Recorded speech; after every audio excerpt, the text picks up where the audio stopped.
This video is sponsored by Paperlike.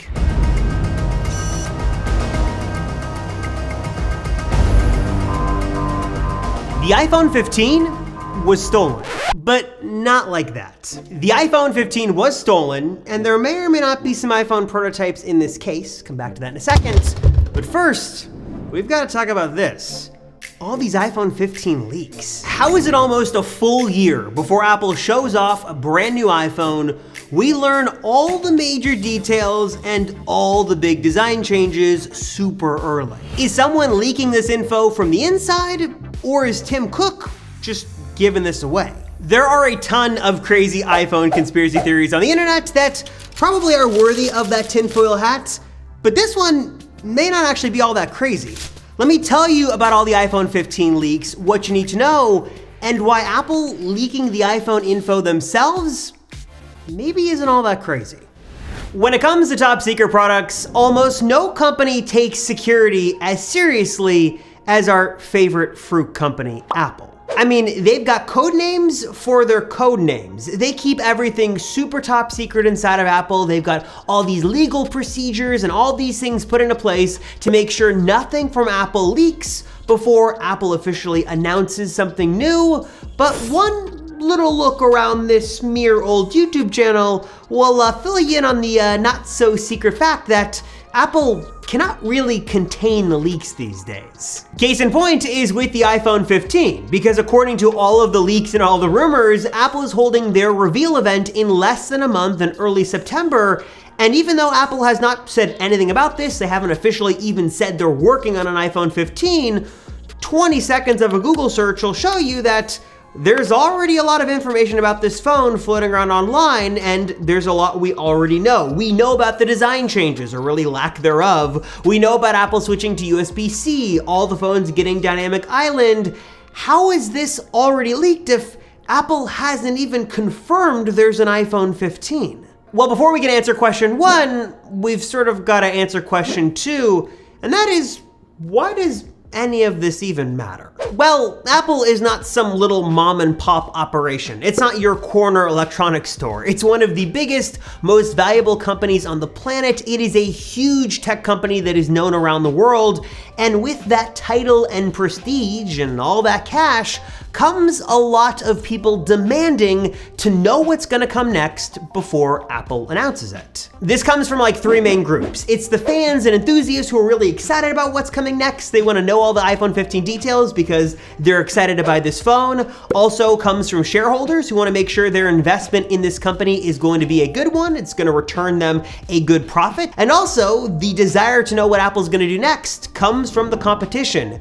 Google, Samsung, all these Android manufacturers want to know what Apple's doing so they can beat them to market on their next big, courageous, innovative new feature. And all that pent-up demand put together is sort of where the leaks come in. There is so much desire for this info that all of these groups of people, myself included, are desperate to get any sort of information on what Apple could be planning to do or announce next. Now, try as they may to contain these leaks, Apple can't really do it. When you've got, about 150,000 employees all around the world, even with super strict NDAs and all these security procedures, stuff still leaks. And very often in the past, and even right now, new info about new Apple products is leaking directly from inside of Apple. And while the iPhone has been known for a lot of leaks over the years and very prominent leaks, one Apple device has actually been able to really do a good job of avoiding major spoilers is the iPad line. Right now would be a really good time to buy one or really utilize the one you've got to its full potential if you're looking to go back to school and looking for the best companion to help you take notes, do homework, all that stuff. But unlike those nightmares you may have had as a kid, you don't want your iPad to show up underdressed, so to speak, for its first day of classes. You need one companion to really transform your iPad, make it its best, and let you have full potential over your iPad, and that is already on my iPad Pro. That's Paperlike 2.1. Manufactured in Switzerland, Paperlike 2.1 is not just an amazing iPad screen protector, because it is, but it's custom built with special nanodots surface technology that minimizes light refraction to really make it feel like you're drawing or writing on on real physical paper. Don't get me wrong, there are so many advantages to digital note-taking, but when you're sort of having that feeling of writing on a screen, it just feels off. If you've tried it, you know what I mean, but being able to do illustration or note-taking with Paperlike is a total game changer because it makes it feel like you're taking notes or drawing on real physical paper. And in the spirit of productivity, Paperlike also has got their amazing digital pro planner that you need to know about. It's a beautiful, full-fledged planner with 10 different layouts to help you stay organized and do what you need to do and get done what you need to get done. And in addition to Paperlike 2.1, Paperlike offers more ways to enhance your iPad experience. They've got pencil grips for the Apple Pencil, they've got a cleaning kit that I absolutely love, or you can get all this with the amazing Paperlike Pro Bundle. And to make going back to school a little bit better, Paperlike has some special deals going on right now through September 17th, where they're going to give you the Digital Pro Planner for free if you buy any hardware on the Paperlike website. If you want to learn more and take advantage of these special limited time savings and deals right now, hit the link down below to learn more and check it out for yourself today.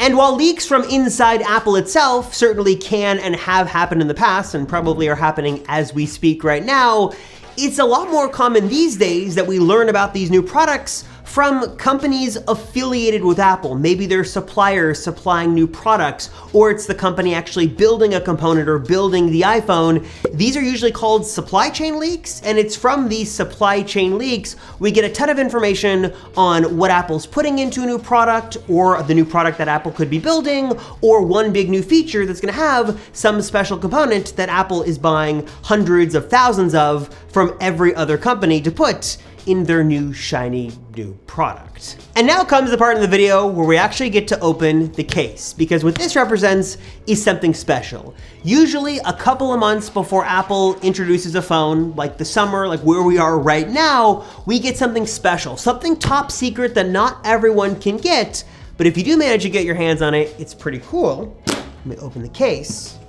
and that, my friends, is this, and this. And this.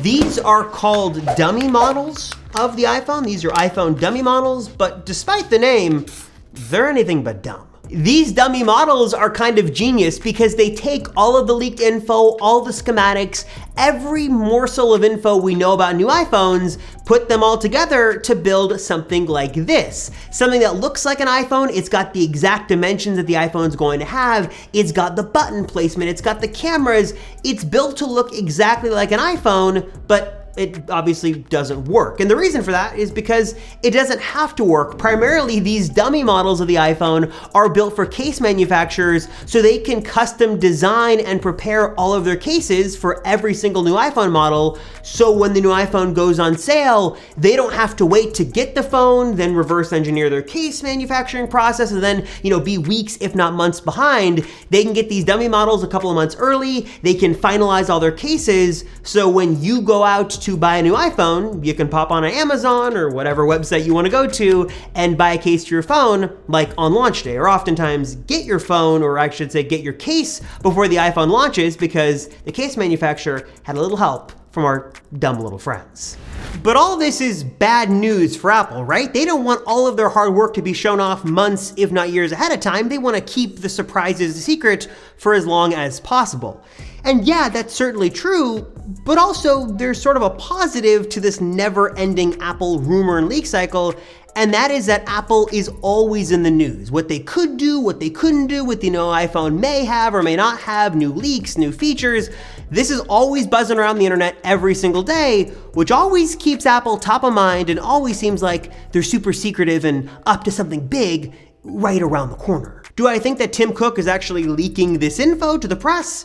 I don't think it works like that, but a lot of leaks have happened under Tim Cook's leadership. It's become increasingly harder for Apple to stop the leaks themselves, and not a great look for Tim. Don't think he's a mysterious leaker, but who knows? Maybe he's one of those random faceless Twitter accounts, or X accounts. Come on, I gotta remember this now. Though what we do know is that the iPhone 15 is right around the corner, and try as they may, Apple just can't keep this phone under wraps. So what are your thoughts on this? What are your thoughts on how the iPhone leaks? Your thoughts on the leaks? Do you like to follow the leaks? Would you rather be surprised? Do you think Apple is planting this info themselves? Let me know down below. As always, I appreciate you guys watching the Apple Circle. Thank you so much. I'm Robert Rosenfeld, and I'll see you all in the next one.